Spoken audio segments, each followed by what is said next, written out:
leluhur. Kalau kodam leluhur kadang butuh penetralan energinya untuk mencapai ke penyatuan kodam itu. Tapi kalau ingin itu pasti ada perjanjian biasanya. Cumaknya perjanjian itu berbagai macam.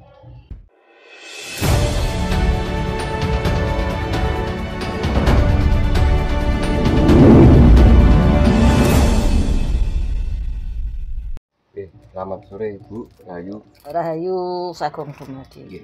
Bu, ini ya kangge mengawali obrolan kita pada sore hari ini Bu. Di dalam pemahaman Jawa itu kan ada istilah sedulur sejati, guru sejati, sedulur papat limo pancer, terus ada lagi istilah kodam. Nah, pemahaman dari keempat itu apa Bu? Terus bedanya apa? Kalau pertama itu sedulur sejati ya. Sedulur sejati itu sebetulnya sudah kita miliki sejak lahir ya.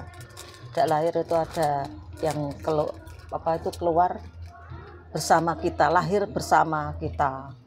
Yaitu ada air ketuban sama kakang kawah adi ari itu sendiri.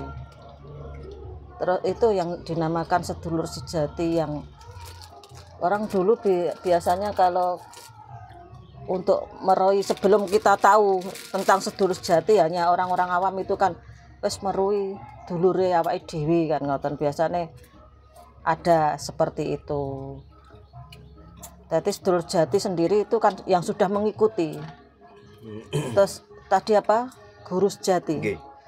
Nah, guru sejati itu sebetulnya juga dari hati kita yang di sedulur sejati itu kan ada itu yang di dalam itu kayak ada rasa-rasa di dalam ini, itu juga sebagai untuk mencapai dulur sejati, guru sejati itu kita harus memurnikan jiwa kita dengan berbagai orang-orang kadang-kadang berbagai makrifat atau bertauhid dan sebagainya. Itu cara menempuh guru sejati. Kadang-kadang guru sejati itu juga memberi kita memberi petunjuk di hati kita. Kadang kita omong-omongan saya pernah gini ya, aku gak pernah ke sana, terus saya pembaca kartu tarot ya. Itu langsung di sini bisa membaca dan kata-katanya di sini. Secara otomatis. Jadi kadang ada itu ya, seperti ada tanda-tanda. Kalau itu juga orangnya tetap harus egonya yang stabil. Nggak bisa kalau kita punya ego menemukan jati diri dan guru sejati itu. Jadi paling nggak kita harus punya ego yang stabil.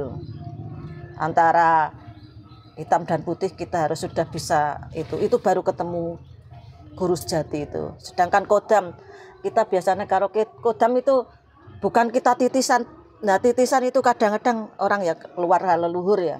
Leluhur kita punya ilmu. Nah, ilmu itu kadang-kadang kan mau menitis dan itu bisa menjadi kodam leluhur ya.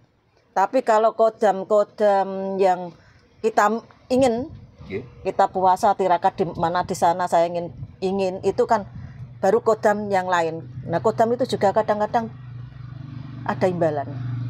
Kalau yang dari luar. Maksudnya imbalan apa? Ya nggak tahu. Maksudnya kita kan kadang-kadang gini ya.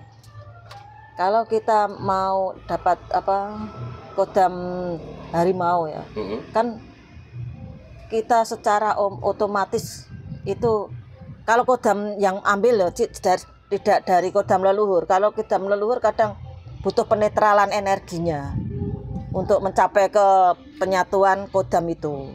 Tapi kalau ingin itu pasti ada perjanjian biasanya. Cumaknya perjanjian itu berbagai macam. Seperti kalau kodam-kodam yang prewangan itu kita yang ingin itu, atau kita mau sesaji atau itu kan ada imbalan sesaji atau bakar dupa. Itu yang secara kecil. Tapi kalau kodam leluhur itu butuh penetralan. Kalau kita mau lah, kalau kita nggak mau juga bisa kok dilepas untuk kodam. Nah begitu. Contohnya kodam leluhur itu kayak apa Bu? Nah, kodam leluhur itu kan banyak ya. Banyak. Kadang-kadang kita ada dari kita turunan dari keraton. Kita diikuti banyak leluhur-leluhur yang mengikuti kita. Kodam leluhur kalau ada yang naga, ular. Nah, kalau di itu ada burung pinik. Itu kita menjadi pinik lah, burung pinik. Ada harimau macan putih atau hitam dan banyak seperti itu kodam-kodam. Itu biasanya juga efeknya di watak kita atau perilaku kita. Kalau tidak serasi. Kalau tidak serasi. Penjelmaan itu ya. Ya.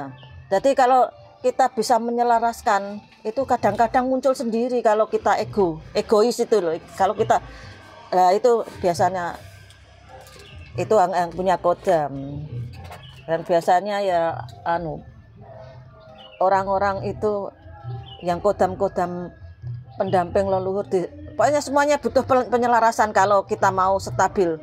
Soalnya kita kadang tidak menjadi diri kita sendiri kalau kita punya kodam.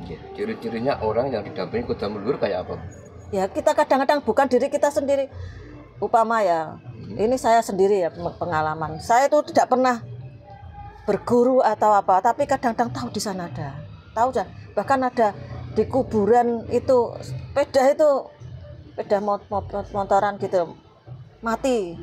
Kena apa? Loh kan ada feeling. Ternyata di situ ada makam. Oh, saya harus ke situ. Ya, secara otomatis. Mungkin itu kan kalau kita mempelajari, kita bukan diri kita kan gitu. Jadi kita ada pendamping. Banyak kalau pendamping dari leluhur banyak kita memproteksi biasanya. Kalau ada yang mau mengganggu kita sudah terproteksi sendiri. Itu nek kodam leluhur. Jadi kan dikasih tahu nomor motornya, atau merasakan. Merasakan. Tetap semuanya kan merasakan. Punya insting yang kuat. Padahal belum pernah ke sana, tapi kelihatan seperti pernah ke sana kan. Belum pernah kenal, tapi kalau kodamnya tuh kita pernah ketemu. Bahkan aku pernah pengalaman itu waktu di makam 7. Makam 7 itu Mojokerto. Saya belum pernah kenal orang itu, tapi saya langsung dibilangi sama Mbah siapa yang penjaga tukang sapu itu. Katanya saya ditunggu. Ditunggu sudah lama kok baru ke sini. Padahal saya belum pernah baru pertama. Banyaklah kalau cerita mungkin kita dulu pernah ketemu kan gitu. Ada apa? Apakah kita dulu ketemu? Itu ya seperti itu memang. Kayak film Dejavu itu Bu ya. Iya. Banyak kok cerita-cerita untuk yang kodam leluhur itu. Itu sebetulnya malah karma, Pak. Kita didampingi kodam leluhur itu sebetulnya karma. Karma dari leluhur. Dari leluhur. Kita harus menempuh perjalanan karma perjalanan dulu yang belum selesai. Maksudnya gini. Tentang karma dan titisan ya. Titisan itu sebetulnya penempuhan karma. Penempuhan karma bahwa leluhur kita waktu itu ada dendam atau ada sesuatu yang belum diselesaikan. Kita yang ditakdirkan khusus untuk menempuh. Biasanya banyak dendam antara percintaan biasanya. Banyak orang-orang spiritual yang atau titisan percintaannya itu sudah ruwet lah. Dan banyak keanehan lah. Kadang sing tua oleh nom, sing joko oleh rondo oleh tua. Nah itu mungkin itu kita menempuh karma, tapi kita nggak tahu. Nah ini kalau setelah dipelajari ternyata kita memang ya menerima kalau kita itu sebagai titisan bukan untuk gaya-gaya, tapi kita itu hidupnya tentang ekonomi. Biasanya diuji seperti itu kalau penempuhan karma dan titisan-titisan itu. Terutama percintaan itu banyak yang saya lihat itu percintaan yang rumit. Itu penempuhan karma atau titisan. Orang-orang titisan itu. Apakah semua karma itu buruk? Ya enggak juga. Enggak juga. Kalau karma baik. Karma baik itu biasanya kan ada ya. Sesuatu yang karma baik itu gini. Karma baik itu kalau kita bisa melihat sesuatu atau bisa nambani orang biasanya. Nah itu kita ambil karma baik. Soalnya bermanfaat. Tapi kalau karma buruk kita penemuan karma dengan rumitnya kehidupan kita, terutama banyak titisan-titisan tuh percintaannya buruk, bahkan kadang-kadang sudah tidak mau. Cantik-cantik, orang-orang titisan itu cantik-cantik dan ganteng-ganteng, tapi untuk percintaannya nggak mau nikah, percintaannya rumit. Nah itu bisa ditempuh dengan kita ketemu diri kita sendiri. Untuk maksudnya gimana Bu? Iya. Nah itu kan kita bisa mencari kalau berbagai hal ya, dari berbagai kawaruh atau berbagai kepercayaan. Kalau di Bali kita melukat. Kalau kita di sini membersihkan dengan pembersihan tentang semua pembersihan jiwa, atau kita kadang-kadang bisa menganut karma, menganut lelaku itu, tapi kadang kita juga kalau menerima apa yang terjadi, insya Allah cepat kok penemuan karma itu.